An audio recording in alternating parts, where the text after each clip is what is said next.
Hello and welcome to Charity's Treasures. Today is Candace Owens Saturday. So I did not have a podcast on Wednesday because I had an appointment. And so I'm having Candace Wednesday today, which is Saturday. And I did not have a show yesterday because I got busy. Life gets busy, and this is the first thing to go because this takes up a lot of time and I don't get any money for it, but I love to do it, so I continue to do it even though it takes up time and I don't get any compensation for it. And that may happen sometimes in the future because, like I said, when life happens, this is the first thing that needs to go. Today, I'm going to talk about an experience I had on Wednesday, which I can see how maybe I wasn't supposed to do the podcast on Wednesday because I needed to have this experience. And it was a wonderful experience. I am going to share with you experience I had with Charlie. And so Wednesday, as I was busily driving around, executing errands, which conveniently I was doing in the dream that I had of Charlie. And this is what this episode today is about, is Charlie explaining this dream to me. And this is just part of it. There's a lot to explain about this dream. It seemed like Charlie and I were talking for hours. And he was telling me, and God also in this process was telling me what the meaning of this dream was. And I will be sharing more of that throughout the weeks. There's just so much symbolism, so much information that I need to share that I can't do it in one podcast. And these are only 15 to 20 minutes long because of how much time they take.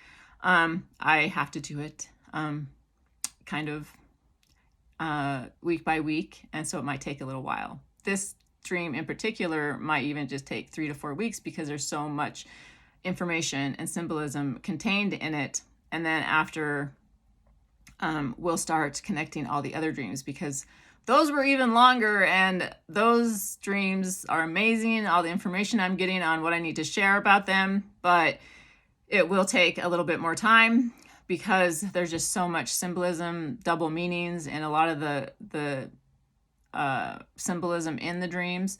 So today I'm just going to talk a little bit about the conversation I had with Charlie on Wednesday. Okay. So as I was driving around, the distinct thought came to my wandering mind that when I dreamt of Charlie and the big fish, he never once exclaimed to me that it was my fish. When I looked back at what I said and what I wrote down, I noticed that it says the fish. And I said, the fish. As this interesting realization directly came to my immediate mind, it was like I instantly heard Charlie's voice. And it was as if he was sitting right next to me in my car and saying, Charity, this is not your big fish. It is Candace's fish. As you think about the fish, that picture that her and Charlie and her holding the fish, that came to my mind, and we'll talk about that later. He continued explaining to me, saying, the fish she is holding in the picture of her and me is symbolic of the fish in the dream. And Charity, your familiarity with me is because of Candace's shadow. And I questioned, you mean the shadow in my dream with the mirrors?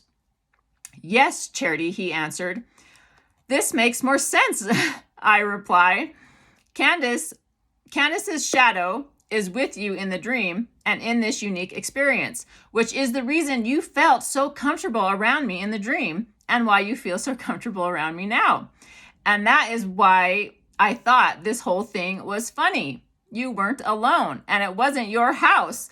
I had to help you connect the dreams. And this dream was the perfect scenario to attach and intersect with the other dreams. So this dream is parallel, as we were talking about this week, to the other dreams. In this moment, as he was talking to me, telling me these things, I thought of the movie The Host. I love this fantasy movie. I thought it was a great movie. The initial narrative was purposefully slow at the beginning. It just like creeped by. I read the book a long time ago, many years now, and thought, when is this ever going to get to the rising action? When are we going to see some action? There was just so much explaining in the beginning. As soon as the narrative goes past the exposition, the story becomes immensely exciting. There is a rising climax, a falling action, and finally a resolution. And if you're watching my episodes every week, you'll notice that maybe there's a lot of explaining going on right now, but we're going to get to some rising action and some climaxes. It's just that a lot of things need to be explained. Like in the host book, a lot of things need to be explained. A lot of information needs to be understood before we get to all the exciting parts. So in this book, as soon as the narrative, in the movie, transcendent aliens invade Earth, and they callously insert themselves directly into humans, even though they imagine they are being compassionate in their endeavors. Humans don't necessarily think so. This fantastical alien is like a little illuminated ball of light, and when carefully inserted in the direct back of the human's neck, the shiny tentacles extending from the luminous ball of light purposefully attach to the inside of the human body. In this imaginary process, the host is the human, and in this process, the invading alien encroaches the human mind unawares. Most of the occupying aliens easily take over the human mind because the human mind is weaker than the alien's supposed superior mind. But in some special cases, there are human minds that cannot be directly controlled by the raiding alien, because those stubborn and frustrating humans have extremely strong independent minds, the ones that can't be taken over by the alien. The main character, who was taken over by the persisting alien in the story, was one of those humans that had a powerful mind. So she was a powerful human, and the alien could not take over her persistent and determined mind. But instead, they both had to live together inside this human body, trying to navigate how they can both survive in this world that they are now living in. This interesting scenario makes me laugh because it reminds me of when Candace said she feels like she's an alien living on this earth. Is she an alien living inside of me as it pertains to my dreams? So in this laughing moment, Charlie says, "This is why I think the dream is uncannily funny and why I was laughing, Charity." And I said, yes, I must agree with you, Charlie. So it's interesting how God works, because he's bringing in all these little tiny things. Candace saying she's an alien, and me watching the host and thinking about this, and so many other things that connect, even just with the movie, to this dream and to myself, and how I can understand and portray this dream to you. It's just the little things, I think, that make a difference and help everyone understand it a little bit better. I just think it's amazing how God works with these little things that he presents to us. So Charlie explains, this analogy, Charity, helps you understand more about why you are involved. You are the body, and Candace is the host. Candace is the shadow, I guess. She's not the ball of light, but she's the shadow inside of me. And that sounds kind of funny, doesn't it? I say to him, I absolutely love this. I love this thought. I love this story. I love this narrative. God knew you would, Charity. He laughs. God does have a fun personality, doesn't he, Charlie? Yes, he does, Charity. That's why we get along so well up in heaven. He laughs again. I asked Charlie, did you come up with this strange story and present it to God? I think you could say that. God laughed and agreed. Yeah, Charlie, I think that would be a good way to connect these dreams and connect Charity to Candace. They both have crazy imaginations and like to go down numerous rabbit holes. I said, yes, my book has many rabbit holes in it, so this makes sense to me. another scenario, the book I'm writing. There's lots of rabbits that go down different directions. And so this is just another thing that connects me to Candace, connects me to the dream, connects me to Charlie. I said to Charlie, yes, as I was sitting there silently pondering the situation I was currently in, I could feel, in a sense, Candace and Charlie's personalities.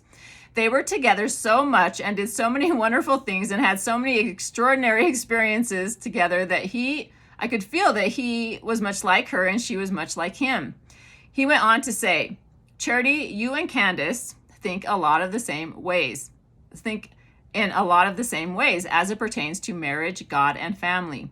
You both love exciting stories. You both are strongly passionate about the things you love. You both have strong, determined, persistent personalities, and you both are humble and recognize that God is in control of your life. You both submit yourself to God at all times, no matter what the earthly cost. What happened to me, Charity, wasn't funny, but this process that we're going through is sort of comical. I ask him, are you sad you're not on earth anymore, Charlie? He replies, yes, I am. I would have loved to raise my family. I also understand, though, that this is God's story and that I agreed before I came to earth to play along in his story. I agreed to the part that was mine. This does not exactly bring me joy because possessing a body is the most miraculous experience we could ever be exposed to, and I would have loved to be able to enjoy more years in my body. And I anxiously look forward to that marvelous day of the glorious resurrection when I can possess my body again. And I can realize at the same time that I can still work on this side of the veil. This plan is God's plan, not mine, but I am a willing participant in it. And in that I find joy and happiness. As the day went on, and I kept happily talking to Charlie, I realized why I was frustrated in the dream. I was frustrated because I thought, I don't have a fish, and I'm trying to feed this fish, which represents Candace, because she was holding the fish. But I could not understand how all of this would be achievable. I couldn't understand how I'm going to feed a fish that I don't have. I couldn't understand, why this didn't feel like my home. But after talking to Charlie, I more understand, right? I understand more about the whole dream experience. As these thoughts occupied my mind, I said to Charlie, Candace doesn't know me. She's not listening to my podcast. In fact, nobody listens to my podcast. I don't have any followers really, and I don't really have hardly any views. I have no significant influence in the world, Charlie. People don't pay attention to me. So why are you coming to me? Why am I having these dreams about you and Candace, and when I have no influential opportunities to reach her or really anybody else in the world? Why do you want me to be the one that tries? In this moment, I was thinking, and I was also thinking, no one's going to believe this. They're going to say, oh, Charity's talking to Charlie? That's weird. Is she crazy? I don't know. I guess maybe I am. But also, Candace, people think you're crazy listening to bees buzzing in the airwaves. Okay, in this moment, I was thinking, which I'm going to talk a little bit more about. I had this realization about her and the bees. And it's kind of a peaceful realization and understanding of what she's talking about. But that's for another day. In this moment, I was thinking how extremely comfortable I felt around Charlie, thinking that the reason is because Candace was like my host, or I was her host. I'm not sure which. So I said to Charlie, what a beautiful relationship you had. Because of this experience, I feel like I get to feel a little bit of that relationship. I get to feel how much you love her and how much she loves you. You really love her, don't you, Charlie? I can feel your love for her. I can feel how much you appreciate her diligently working hard for you, attempting to find out who really assassinated you. Yes, Charity, I love her. And the reason I get to work with you is because it is God who chooses. It is because you love the Lord. I feel your love towards him, just as I loved him when I was on the earth and wanted to please him. My life belonged and belongs to Christ. Candace wants to please the Lord just as strongly, and even more so since my expected death, just like you do. I know how much you love the Lord, Charity, and he knows how much Candace loves him. And in many ways, you both love the Lord to the same extent, but she does not have knowledge of the fullness of the gospel. And I think if Candace can feel how much you love the Lord, then she will believe what you're saying, because the Holy Spirit will testify to her that what you are saying is from me. And because you know the gospel, and now I know the truth about the gospel here on the other side of the veil, and I understand that Candace has a role in bringing the knowledge of the gospel to the earth. And this is important to me because it's important to God. By small and simple things, great things are brought to pass, Charity. Candace is the big, persistent, and stubborn fish. And God and I want you to keep feeding the fish, which represents her. And the food symbolizes gospel principles, which you will be guided to share with her in the coming weeks and months. We want you to diligently keep feeding her valuable information. We believe that you are the only one that would go publicly and say these things without fear. Charlie, people will think I'm even more crazy than usual, but I guess since no one is really listening or paying attention to me, what do I have to lose? Okay, I will keep feeding the fish. Charlie happily says, as I feel his tender sensibilities towards my situation, Charity, just like the story of the host, continue faithfully sharing what these dreams represent and what God and I want you to express to Candace and the world, and connect all these dreams in the coming weeks and months. Bring the narrative past the exposition, present the rising climax, then the climax, then a falling action, and finally the resolution.